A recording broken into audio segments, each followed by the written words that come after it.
तो बच्चा पार्टी क्या हाल चाल है। उम्मीद है सब लोग बहुत बढ़िया होंगे, बहुत अच्छे से रिवीजन भी कर रहे होंगे। तो लास्ट रन पर देखिए हम लोगों ने इंडियन कॉन्ट्रैक्ट एक्ट का यूनिट 1 स्टार्ट किया था, जिसमें मैंने आपको कॉन्ट्रैक्ट का इंट्रोडक्टरी पार्ट बताया था। कॉन्ट्रैक्ट क्या होता है, एग्रीमेंट क्या होते हैं, प्रॉमिस क्या होते हैं, और मेरे ख्याल से आपको समझ में भी आया होगा और आपने अच्छे से उसको रिवाइज भी कर लिया होगा। ठीक है, तो चलिए आज का पोर्शन हम लोग स्टार्ट करते हैं फटाफट से बगैर टाइम वेस्ट किए।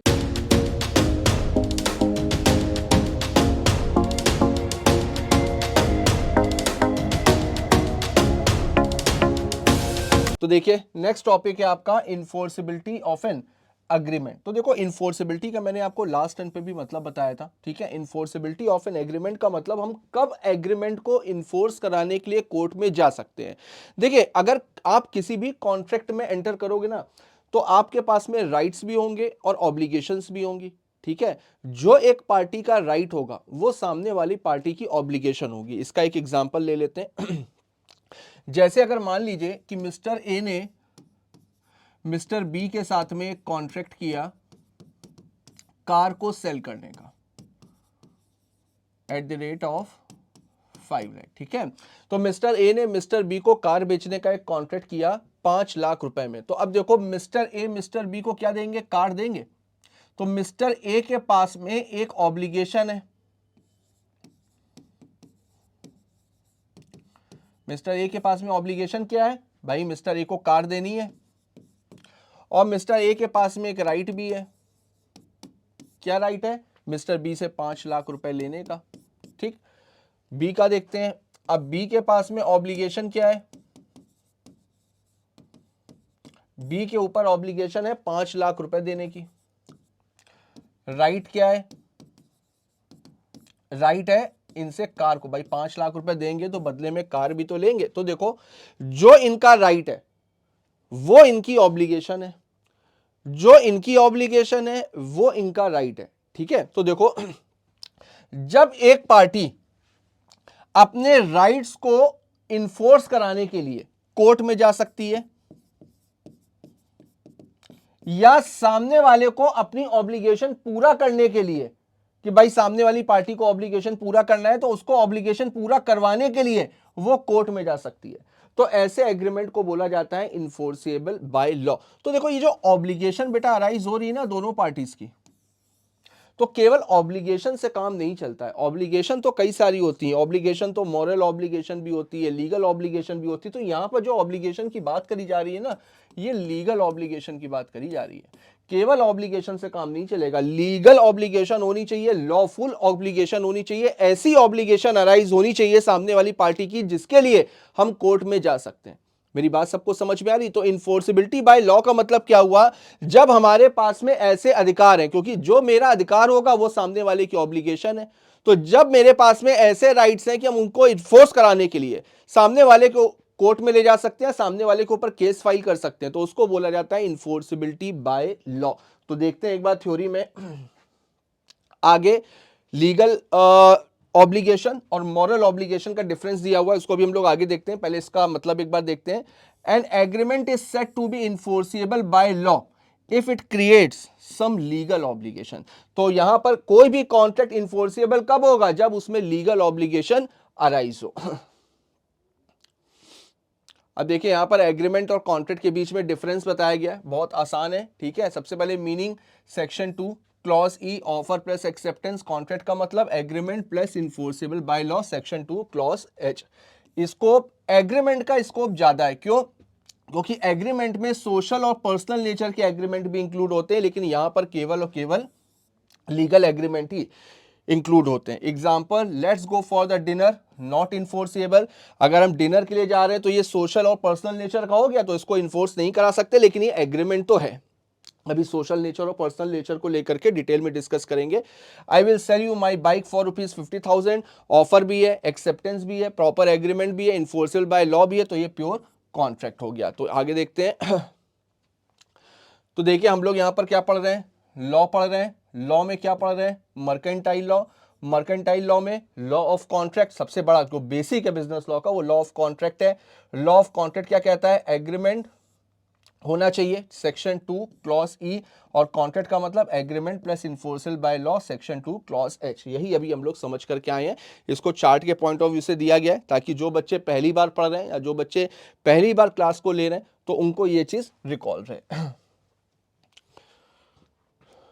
अब देखो यहां पर अभी मैंने आपको बताया लीगल ऑब्लिगेशन भी होती है और मॉरल ऑब्लिगेशन भी होती है, लेकिन इंडियन कॉन्ट्रैक्ट एक्ट केवल और केवल उन्हीं कॉन्ट्रैक्ट को इन्फोर्सेबल मानता है जिसमें केवल और केवल लीगल ऑब्लिगेशन अराइज हो रही हो। तो नेचर देखिए, ड्यूली इन्फोर्सेबल बाय लॉ, तो यहां पर duty based on morality, goodwill और एथिक्स। तो बेसिकली ये एथिक्स के ऊपर डिपेंड करता है, मोरालिटी के ऊपर डिपेंड करता है, लेकिन ये लीगल नहीं होता है। इन्फोर्सिबिलिटी इसको इन्फोर्स कराया जा सकता है कोर्ट में, अगर लीगल ऑब्लिगेशन अराइज हो रही तभी उसको कोर्ट में इन्फोर्स करा सकते हैं, मॉरल ऑब्लिगेशन को कोर्ट में इन्फोर्स नहीं करा सकते। Example, a contract to sell goods for ₹10,000, a promise to take a friend to lunch। अब देखो ए ने अपने फ्रेंड को बोला कि चलो यार मैं तुम्हें लंच पर ले चलता हूं, उसने बोला ठीक है। तो देखो ऑफर भी है, एक्सेप्टेंस भी है। अब वैसे अगर देखो तो अगर उसने प्रॉमिस किया है कि मैं तुम्हें लंच पे ले जाऊंगा और बाद में नहीं ले जाता है, तो क्या उसका दोस्त उसको कोर्ट में ले जाएगा? नहीं। तो यहाँ पर उसकी एक मॉरल ऑब्लिगेशन होती है, एक एथिक्स वाली बात भी होती है कि भाई अगर किसी को बोला है कि यार तुम्हें लंच पे ले जाएंगे, वो बेचारा कल से भूखा बैठा हुआ है, क्या मेरा फ्रेंड मुझे लंच पे ले जाएगा, और पता चला उसने मना कर दिया, तो एथिकली अगर देखा जाए तो उसको जाना चाहिए। लेकिन ये ऐसा नहीं है कि जिसके लिए हम लोग कोर्ट में जा सकते हैं, तो इसको सोशल नेचर और पर्सनल नेचर में इंक्लूड किया जाता है, ना कि इन्फोर्सेबल बाय लॉ में।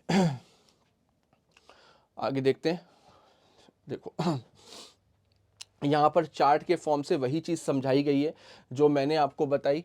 ऑफर होना चाहिए, ठीक है, प्रॉपर ऑफर होना चाहिए, एक्सेप्टेंस ऑफ प्रपोजल होना चाहिए, तभी वो प्रॉमिस में कन्वर्ट होगा।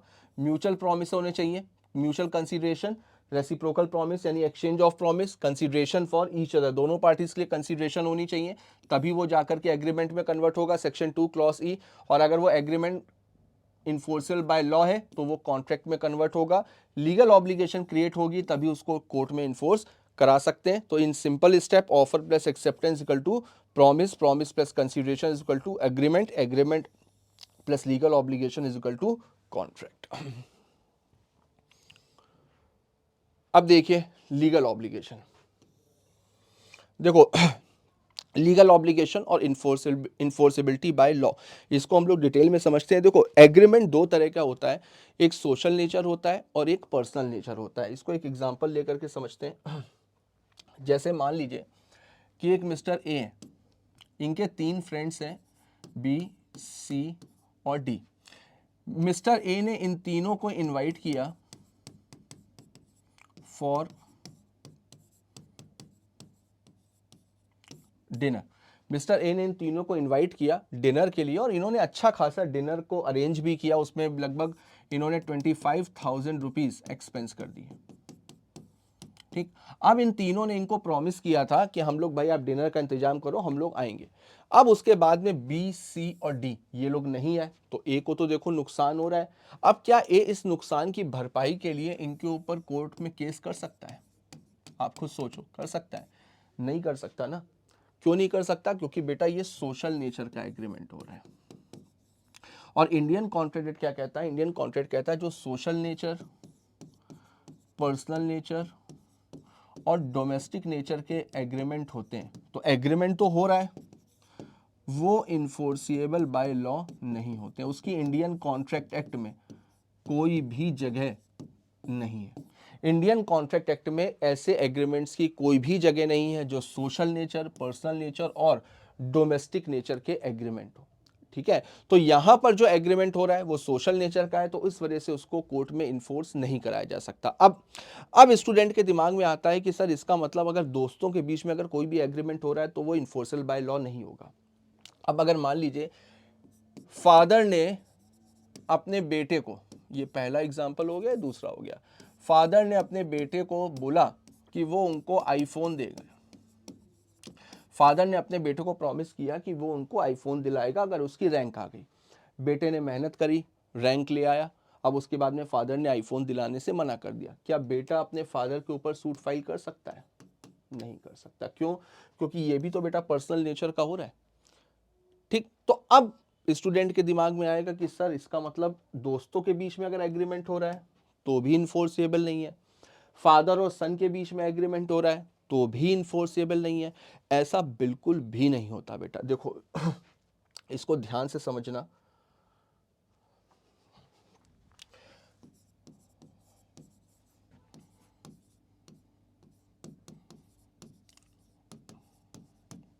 आज की क्लास हो सकता है केवल इसी में ही चली जाए, लेकिन इसको समझना बहुत ध्यान से, ठीक है।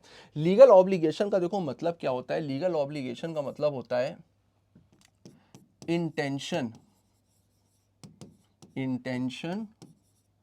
To create legal relationship. अब देखो किसी भी एग्रीमेंट में लीगल ऑब्लिगेशन अराइज हो रही है या नहीं हो रही है, तो ये कैसे पता करेंगे। अगर वहां पर intention to create legal relationship है तो इसका मतलब वहां पर लीगल ऑब्लिगेशन अराइज हो रही है। लीगल ऑब्लिगेशन अराइज हो रही है, ठीक। Intention to create legal relation है तो वहां पर लीगल ऑब्लिगेशन अराइज हो रही है। आप कभी भी एग्जाम में जितना घुमा करके पूछा जाए, कभी भी ये मत सोचना कि अगर कोई रिलेशन दिया हुआ है, चाहे वो फ्रेंड्स का हो, चाहे वो कोई रिलेटिव का हो, कोई रिलेशन में हो, ऐसा नहीं है। क्या रिलेशन में और दोस्तों के बीच में लीगल ऑब्लिगेशन वाले एग्रीमेंट होते नहीं है क्या? क्या ऐसे एग्रीमेंट नहीं होते हैं क्या जिनको कोर्ट में इन्फोर्स कराएं? बिल्कुल होते हैं। एग्जामिनर एग्जाम में आपको क्या करेगा, एग्जामिनर एग्जाम में करेगा कि क्वेश्चन दे देगा और क्वेश्चन में एक चार दोस्तों के बीच का कम्युनिकेशन डाल देगा। अब आप तो चूंकि पढ़ करके गए हो कि यार दोस्तों के बीच में एग्रीमेंट है तो इसका मतलब लीगल रिलेशन को क्रिएट करने की इंटेंशन नहीं है, लीगल ऑब्लिगेशन नहीं हो, तो इसका मतलब ये सोशल नेचर का, इसका मतलब ये एग्रीमेंट वॉइड है। ऐसा बिल्कुल नहीं है। क्वेश्चन आपको बहुत ध्यान से पढ़ना है। कभी भी रिलेशंस को देख करके इस बात को जज नहीं करेंगे कि यहां पर लीगल ऑब्लिगेशन अराइज होगी या नहीं होगी। उसका मैं आपको एक फंडा बताता हूं, एक तरीका बताता हूं। देखो यहां पर मैंने आपको क्या बताया, मैंने आपको बताया लीगल रिलेशन को क्रिएट करने की इंटेंशन होना, लीगल रिलेशनशिप को क्रिएट करने की इंटेंशन होना। इंटेंशन का मतलब क्या होता है? इंटेंशन का मतलब होता है सोच। इंटेंशन का मतलब क्या होता है? सोच। हमारी सोच कैसी है। अब सोच कैसी है ये दिखाई कैसे पड़ेगा? सोच तो भाई अंदर की चीज है ना। अब मेरे को क्या पता आप क्या सोच रहे हो, या आपको क्या पता मैं क्या सोच रहा हूं। सोच तो दिखाई पड़ने वाली चीज नहीं है। सोच को कैसे पता लगाएंगे? तो अब देखो, जब सोच को आप पता नहीं लगा सकते हो तो आप कैसे पता लगाओगे कि लीगल रिलेशन को क्रिएट करने की इंटेंशन है या नहीं है? तो देखो यहां पर जब हम सोच को पता नहीं लगा सकते हैं, सोच दिखाई नहीं पड़ती है, तो यहां पर हम कंडक्ट ऑफ पार्टीज को देखेंगे। हम क्या देखेंगे? कंडक्ट ऑफ पार्टीज को देखेंगे। क्या पार्टीज का कंडक्ट क्या है? अगर पार्टीज कुछ ऐसा कंडक्ट कर रही हैं कि उनके कंडक्ट को देख करके लग रहा है कि उनकी इंटेंशन लीगल रिलेशन को क्रिएट करने की है, तो इसका मतलब वहां पर लीगल ऑब्लिगेशन अराइज होगी। जैसे अगर मान लो कि सेम एग्जांपल लेते हैं, ठीक है। ए ने अपने 3 दोस्तों को इनवाइट किया, बी सी डी। ए ने 3 दोस्तों को इनवाइट किया और इन लोगों को बोला कि तुम लोग मेरे घर पे डिनर के लिए आओगे। सच सच बताना, मैं बहुत महंगा डिनर अरेंज कर रहा हूं, मेरे 25,000 रुपए खर्च हो जाएंगे। बिल्कुल सही सही बताना। इनके दोस्तों ने कहा यार बिल्कुल आएंगे, तुम फर्स्ट क्लास 5 स्टार होटल से तुम डिनर अरेंज करो, खूब वाइन वगैरह मंगवाओ, बैठ करके बिल्कुल शानदार पार्टी करेंगे, और पैसे खर्च हो रहे हैं तो होने दो, पक्का हम लोग आएंगे। मिस्टर ए ने बोला ठीक। लेकिन मिस्टर ए ने सीए फाउंडेशन किया हुआ था, स्मार्ट थे आपकी तरह से। मिस्टर ए ने क्या किया कि एक स्टैम्प पेपर निकाला। भाई सीए है तो सीए तो स्टैम्प पेपर तो रखता ही अपने पास में। इन्होंने स्टैम्प पेपर निकाला, स्टैम्प पेपर पे पूरा मैटर लिखा कि मैंने बी सी डी को इनवाइट किया है और ये तीनों लोग प्रॉमिस कर रहे हैं कि ये तीनों लोग मेरे यहाँ डिनर पे आएंगे जिसका पूरा खर्चा मैं बेयर करूंगा। और उसमें इन्होंने एक लाइन ऐड कर दी कि अगर ये तीनों नहीं आए तो ये तीनों मुझे कॉम्पनसेशन देंगे, ठीक। अब यहां पर इन्होंने बी सी डी से बोला भाई स्टैम्प पेपर है, तुम तीनों लोग साइन करो। बी ने भी साइन कर दिए, सी ने भी साइन कर दिए, डी ने भी साइन कर दिए। अब जब तीनों लोगों ने साइन कर दिए, मिस्टर ए गए कोर्ट और कोर्ट में जाकर के इन्होंने इसको रजिस्टर्ड करा लिया। इसका रजिस्ट्रेशन करवा लिया। ठीक, अब देखो तो सेम वही वाला एग्जांपल है जो मैंने पीछे दिया, लेकिन यहां पर मिस्टर ए जो ये कंडक्ट कर रहे हैं, ये जो सारे काम कर रहे हैं कि स्टैम्प पेपर में लिखना, स्टैम्प पेपर में साइन कराना, कोर्ट में जाकर के रजिस्ट्रेशन करवाना, इससे मिस्टर ए की इंटेंशन पता चलती है। क्या इंटेंशन पता चलती है? मिस्टर ए की इंटेंशन पता चलती है कि भाई ये हल्के में नहीं लेंगे, ये बिल्कुल हल्के में लेने वाले नहीं है।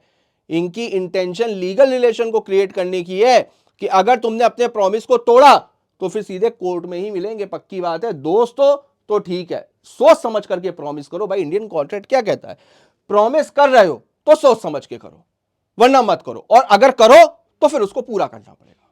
मेरी बात समझ में आ रही ना? तो यहां पर मिस्टर ए का जो कंडक्ट है, वो कंडक्ट क्या बता रहा है कि यहां पर लीगल रिलेशंस को क्रिएट कर रहा है, ये दोस्ती वाला रिलेशन क्रिएट नहीं कर रहे हैं। तो यहां पर बेटा लीगल रिलेशन को क्रिएट करने की इंटेंशन है या नहीं है, वो कैसे पता चलेगा? वो कंडक्ट ऑफ पार्टीज से पता चलेगा।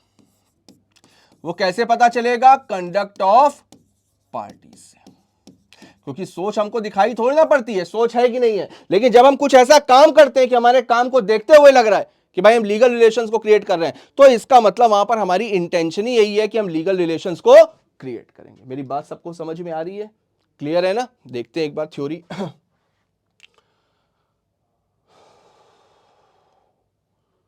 सॉरी, कहां चला गया यार? हाँ, लीगल ऑब्लिगेशन देखो। देखिए, for an agreement to become a contract it must give rise to a legal obligation, that is a legal duty which is enforceable by law. The parties must have the intention to impose a duty on the promisor to fulfill the promise. तो यहां पर parties क्या कर रही हैं? Parties अपनी intention से impose कर रही है। क्या कर रही है? इंपोज लीगल ड्यूटी को इंपोज कर रही है on the promisor to fulfil the promise.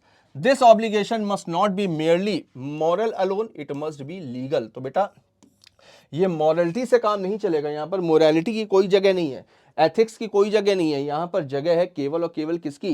Legal की। कानूनी होना चाहिए। स्टैम्प पेपर पे लिखा है, कोर्ट में रजिस्टर्ड करवा लिया, अब ये कानूनी दस्तावेज हो गया, अब ये कानूनी डॉक्यूमेंट हो गया, अब हम इसको कोर्ट में इन्फोर्स करा सकते हैं। देखिए, X offers to sell his house to Y for rupees 50 lakhs. Y accept this offer. Such an agreement between X and Y is a contract because it creates a legal obligation. तो अब देखो, X ने Y को offer किया 50 लाख रुपए में घर बेचने का, Y ने एक्सेप्ट कर लिया। तो यहां पर इनके बीच में जो भी एग्रीमेंट बन रहा है बेटा, घर की बात है, पैसे के लेन देन की बात है, तो ऑब्वियसली यहां पर लीगल रिलेशंस को क्रिएट करने की इंटेंशन हो रही है, यहां पर लीगल ऑब्लिगेशन अराइज हो रही है। तो यहां पर in this agreement if X refuses to sell और Y रिफ्यूजेस टू बाय, अब दोनों में से कोई भी मना करता है तो सामने वाली पार्टी सूट फाइल कर सकती है। डन है? क्लियर है सबको? तो सामने वाली पार्टी सूट फाइल कर सकती है फॉर ब्रीच ऑफ कॉन्ट्रैक्ट। आगे देखते हैं।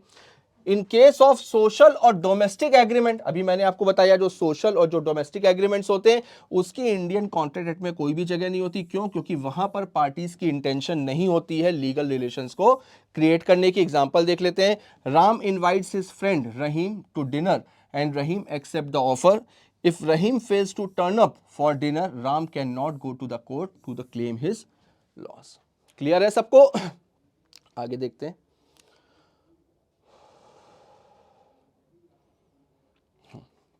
अब देखो, जो बेटा राइट्स होते हैं ना, राइट्स का नेचर होता है, जो राइट्स होते हैं ना उसका नेचर होता है, एक होता है राइट इन रेम और एक होता है right in personam. Right in rem and right in personam. Right in rem का मतलब देखो क्या होता है? राइट इन रेम का मतलब होता है अगेंस्ट द होल वर्ल्ड। पर्सोनम का मतलब क्या होता है? Against a particular person. अब देखो, अगर हमारे पास में कोई ऐसा अधिकार है, अगर हमारे पास में कोई ऐसा अधिकार है जिसको हम पूरी दुनिया के अगेंस्ट में इन्फोर्स करा सकते हैं, तो उसको बोला जाता है राइट इन रेम। जैसे मान लीजिए कि मैंने एक फ्लैट खरीदा ठीक, अब उस फ्लैट का मैंने पूरा पैसा दे दिया, उस फ्लैट की मैंने रजिस्ट्री भी करवा ली है, म्यूटेशन भी करवा ली है, पूरा पैसा मैं दे चुका हूँ, फ्लैट की चाबी मेरे पास में आ चुकी है, मैंने उसमें रहना भी शुरू कर दिया, यानी सारी लीगल फॉर्मेलिटीज़ और अदर फॉर्मेलिटीज़ मैंने पूरी कर ली हैं। ठीक, तो अब उस फ्लैट को लेकर के जो मेरा अधिकार है उसको हम क्या बोलेंगे, ये मेरे पास में रेम है, राइट इन रेम, पूरी दुनिया के अगेंस्ट में राइट है। अब पूरी दुनिया में कोई भी आदमी मेरे से वो फ्लैट छीन नहीं सकता, इसको बोलते हैं against the whole world, right against the whole world. एक होता है पर्सोनम, पर्सोनम का मतलब होता है अगेंस्ट अ पर्टिकुलर पर्सन।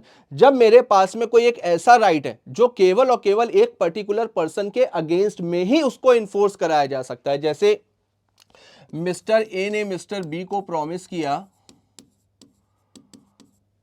कि ये इनको 5,000 रुपए देंगे, मिस्टर ए ने मिस्टर बी को प्रॉमिस किया कि ये इनको 5,000 रुपए देंगे, इन्होंने पैसे नहीं दिए, इन्होंने प्रॉमिस को तोड़ दिया, तो अब मिस्टर बी के पास में राइट है ना कि वो मिस्टर ए से 5,000 रुपए रिकवर कर सकते हैं। अब मान लीजिए कि मिस्टर ए का एक ब्रदर है, तो क्या मिस्टर बी इनके भाई से 5,000 रुपए रिकवर कर सकते हैं? नहीं कर सकते। तो इनके पास में जो राइट है वो केवल और केवल एक पर्सन के अगेंस्ट में ही इन्फोर्स कराया जा सकता है। तो इस नेचर का जो कॉन्ट्रैक्ट होता है, सॉरी, इस नेचर का जो राइट होता है उसको बोलते हैं राइट इन पर्सोनम। मेरी बात सबको समझ में आ रही है? और बेटा, जब भी इंडियन कॉन्ट्रैक्ट एक्ट की बात होगी या कभी भी कॉन्ट्रैक्ट की बात होगी तो कॉन्ट्रैक्ट में हमेशा जो राइट मिलता है वो पर्सोनम मिलता है, यानी एक पर्टिकुलर पर्सन के अगेंस्ट में ही राइट मिलता है। उस कॉन्ट्रैक्ट को हम पूरी दुनिया के अगेंस्ट में इन्फोर्स नहीं करा सकते। इसके बारे में डिटेल में पढ़ेंगे, प्रिविटी ऑफ कॉन्ट्रैक्ट है, प्रिविटी ऑफ कंसीडरेशन है, वो कंसीडरेशन वाले चैप्टर में। ठीक है, आगे देखते हैं। अब देखो, essentials of valid contract, section 10 है बेटा। सेक्शन 10 बताता है कि किसी भी वैलिड कॉन्ट्रैक्ट के लिए क्या क्या चीजें होना जरूरी है। तो केवल एग्रीमेंट से काम नहीं चलेगा, एग्रीमेंट के अलावा भी बहुत सारी चीजें जरूरी होती हैं किसी भी कॉन्ट्रैक्ट को वैलिड कॉन्ट्रैक्ट में करने के लिए। लेकिन यहां पर एक चीज समझने वाली है कि कुछ ऐसी चीजें हैं, कुछ ऐसे टॉपिक्स हैं, कुछ ऐसे एसेंशियल एलिमेंट्स हैं जो सेक्शन 10 में दिए हुए हैं, और कुछ ऐसे एलिमेंट्स हैं जो सेक्शन 10 का पार्ट नहीं है लेकिन तो भी किसी भी कॉन्ट्रैक्ट के बनने के लिए वो जरूरी है। Not given by section 10 but are also considered essential. तो ये सेक्शन 10 का पार्ट नहीं है लेकिन तो भी ये एसेंशियल है, इनके बिना भी कभी भी वैलिड कॉन्ट्रैक्ट नहीं हो सकता। और ये जो 6 यहां पर दिए हुए हैं, ये 6 एसेंशियल एलिमेंट्स का पार्ट है, सेक्शन 10 का पार्ट है। टोटल मिलाकर के आपको कितने याद रखने हैं? 11। 6 इसके हैं और 5 इसके हैं। ठीक, टोटल मिलाकर के 11 याद रखने हैं। लेकिन आपको ये याद रखना है कि सेक्शन 10 में कौन से 6 आते हैं और बाकी के जो 5 हैं वो कौन से में आते हैं। इसको आप अदर्स करके लिख सकते हो, इसको आप अदर्स करके लिख सकते हो। देखते हैं सेक्शन 10 के अकॉर्डिंग। तो सेक्शन 10 के अकॉर्डिंग बेटा सबसे पहले तो एग्रीमेंट का होना जरूरी है, क्योंकि एग्रीमेंट के बिना तो कोई कॉन्ट्रैक्ट बन ही नहीं सकता। उसके बाद में फ्री कंसेंट का होना जरूरी है, लास्ट टर्न पे मैंने आपको बताया था। कॉम्पिटेंसी ऑफ पार्टीज का होना जरूरी है, ये भी मैंने आपको लास्ट टर्न पे बताया था। लॉफुल कंसिडरेशन का होना जरूरी है, ये भी मैंने आपको बताया था। और केवल कंसिडरेशन से काम नहीं चलेगा, उस कंसिडरेशन का लॉफुल होना भी जरूरी है। पांचवा, लीगल ऑब्जेक्ट का होना जरूरी है। ऑब्जेक्ट का मतलब क्या हो गया? Subject matter of contract. जिस चीज को लेकर के कॉन्ट्रैक्ट बनाया जा रहा है, जिस सब्जेक्ट मैटर को लेकर के कॉन्ट्रैक्ट बनाया जा रहा है, वो भी लीगल होना चाहिए। ठीक है, और कुछ कुछ ऐसे कॉन्ट्रैक्ट्स हैं जिनको एक्सप्रेसली ये मेंशन किया गया है कि भाई अगर इस तरीके के कॉन्ट्रैक्ट में आप एंटर करते हो तो वो वैलिड नहीं होंगे। जैसे वेजरिंग एग्रीमेंट हो गया, रिस्ट्रेन ऑफ ट्रेड हो गया, रिस्ट्रेन ऑफ मैरिज हो गया, रिस्ट्रेन ऑफ लीगल प्रोसीडिंग हो गया। तो ये तमाम तरीके के, इसको भी हम लोग आगे पढ़ेंगे। लेकिन कुछ कुछ कॉन्ट्रैक्ट्स ऐसे हैं जिसको एक्सप्रेसली डिक्लेयर किया गया है तो वॉइड है। तो कॉन्ट्रैक्ट ऐसे नहीं होने चाहिए जिसको एक्सप्रेसली डिक्लेयर्ड किया गया है कि ये सारे कॉन्ट्रैक्ट वॉइड होंगे। तो ये बताता है सेक्शन 10। अदर्स में आते हैं। कम से कम 2 पार्टीज होनी चाहिए। ऑब्वियसली एक अकेला बंदा क्या खुद से कॉन्ट्रैक्ट कर सकता है? नहीं कर सकता। Intention to create legal relationship, अभी इतना डिटेल में मैंने आपको ये टॉपिक समझाया तो समझो किसी भी कॉन्ट्रैक्ट की वैलिडिटी के लिए कितना इंपॉर्टेंट पॉइंट है। तो intention to create legal relationship भी होना चाहिए। फुलफिलमेंट ऑफ लीगल फॉर्मेलिटीज, अब अगर मान लीजिए कि किसी कॉन्ट्रैक्ट के लिए कोई लीगल फॉर्मेलिटी बताई गई है, जैसे फॉर एग्जांपल कि बताया गया है कि अगर प्रॉपर्टी को लेकर के आप कोई भी कॉन्ट्रैक्ट कर रहे हो, अगर प्रॉपर्टी को लेकर के कोई भी कॉन्ट्रैक्ट कर रहे हो तो वो हमेशा राइटिंग में होना चाहिए, रजिस्टर्ड होना चाहिए, है ना। वैसे तो कॉन्ट्रैक्ट ओरल भी हो सकता है और राइटिंग में भी हो सकता है, लेकिन अगर किसी इमूवेबल, स्पेशली इमूवेबल प्रॉपर्टी की बात करी जा रही है, अगर आप इमूवेबल प्रॉपर्टी को लेकर के कोई भी ट्रांजैक्शन कर रहे हो तो राइटिंग में होना चाहिए, रजिस्टर्ड होना चाहिए, उसमें विटनेस होने चाहिए। तो अगर किसी कॉन्ट्रैक्ट के लिए कोई लीगल फॉर्मेलिटी बताई गई है तो वो लीगल फॉर्मेलिटी पूरी होनी चाहिए। अगर वो लीगल फॉर्मेलिटी नहीं है तो फिर कभी भी वो इन्फोर्सेबल बाय लॉ नहीं होगा। Certainty of meaning, certainty of meaning का मतलब क्या हुआ? जैसे मैंने आपसे बोला क्या तुम मेरी कार 10,000 से 15,000 रुपए के बीच में खरीदोगे? तो 10,000 से 15,000 रुपए के बीच में क्या हुआ भाई? बहुत सारे अमाउंट है, 10,000 100 रुपए, 10,400 रुपए, 10,350 रुपए, 11,000, 12,500, 12,000, बहुत सारी डिजिट आ सकती हैं।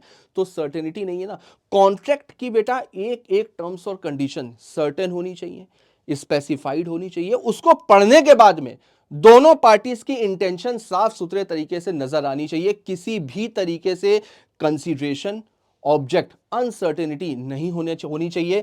तो हमेशा सर्टेन कॉन्ट्रैक्ट होनी चाहिए, सर्टेन एग्रीमेंट होनी चाहिए, हर एक चीज प्रॉपर्ली स्पेसिफाइड होनी चाहिए। और नेक्स्ट है पॉसिबिलिटी ऑफ परफॉर्मेंस। एग्रीमेंट कभी भी ऐसा नहीं होना चाहिए जिसमें परफॉर्मेंस इंपॉसिबल हो। मैंने आपसे बोला कि मैं आपको प्रॉमिस करता हूं अगर आप आसमान से तारे तोड़ करके ले आओ तो मैं आपको 5 लाख रुपए दूंगा। आप तोड़ करके ला सकते हो क्या? आप कोई खजाना ढूंढ करके ले आओ तो मैं आपको 2 लाख रुपए दूंगा। एक आदमी है जिसका पैर खराब है, मैंने उसको बोला कि तुम 10 किलोमीटर 15 मिनट में चले जाओ और आ जाओ, मैं आपको 5 लाख रुपए दूंगा। तो इस तरीके के प्रोमिसेस बेकार है ना, क्यों? उसमें परफॉर्मेंस इम्पॉसिबल है। तो वहां पर ऐसे कॉन्ट्रैक्ट्स भी हमेशा वॉइड होते हैं। तो ये अदर्स में आ गए, ये आपके सेक्शन 10 में आ गए। क्लियर है सबको? डन है यहां पर? तो चलो बेटा, आज के लिए हम लोग इतना ही रखेंगे। आज हम लोगों ने सेक्शन 10 के बारे में पढ़ा, जितने भी एसेंशियल एलिमेंट्स हैं उसके बारे में देखा।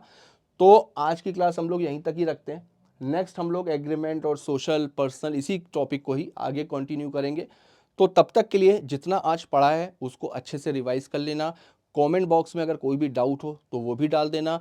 और बेटा क्लास को लाइक ज़रूर करना, शेयर ज़रूर करना, और अपने दोस्तों को भी बता दो कि अगर कोई सीए की तैयारी कर रहा है तो वो भी क्लासेस ले सकता है। तो चलिए मिलते हैं नेक्स्ट क्लास में, तब तक के लिए all the best, goodbye, thank you.